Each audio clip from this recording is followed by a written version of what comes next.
here it is, folks. The final chapter of Attack on Titan has recently brought the series to a close. Was it a poor ending? Well, possibly. Some people who read the chapter seem to think so. Even after chapter 138, Isayama started to receive a lot of hate from the Attack on Titan fanbase. And this chapter, well, is no exception. But of course, the conclusion to a story like Attack on Titan, which has been running for 11 years, would be contentious.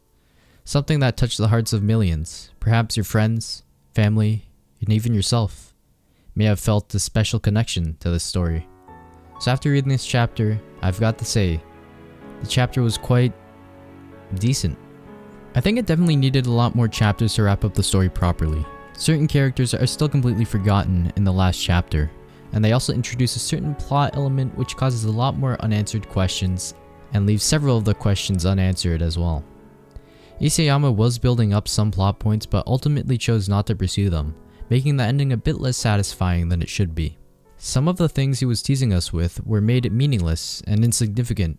It's a little disappointing that these plot points are left unanswered. It probably wasn't quite what many of us hoped for, but it could have been a lot worse. I think many of the readers who are more on the critical side of the ending forgot that Eren did the rumbling not to create a dark ending, but to give Eldians and his friends a chance of survival. Eren promised his friends long lives. He made good on that promise. In the end, Isayama demonstrated that Eren is not a genocidal psychopath, but a human being who had to make great sacrifices in order for Eldians to have a level playing field.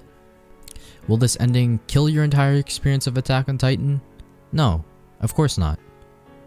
I personally am happy with the ending of Attack on Titan. That a great series like this can finally get the closure it deserves. It was probably my first exposure to anime.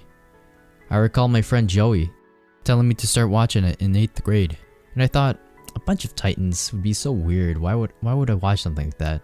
And even I had a negative idea around anime at that time. I never even got through the first season, but when I rewatched it this year, it completely exceeded my expectations.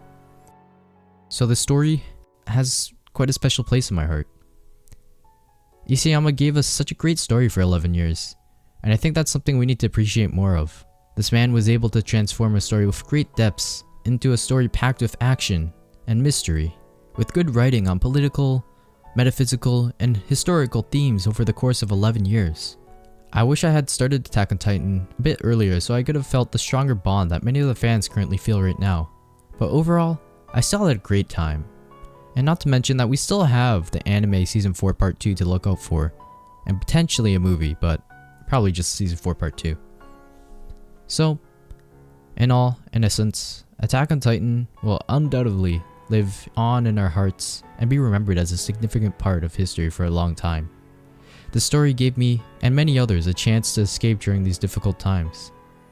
I think rather than spewing hate on Isayama because the ending wasn't as dark or maybe as peaceful as you wanted it to be, maybe it didn't meet your expectations, I think we should thank Isayama for giving us something to enjoy for the past 11 years. It's not to say that constructive criticism on the ending is bad. I'm not saying like you can't hate it or you can't like it, but just don't give hate on him for it. Because overall the story is still decent. It may have not been as good as you wanted it to be, but overall, I think we should just thank Isayama.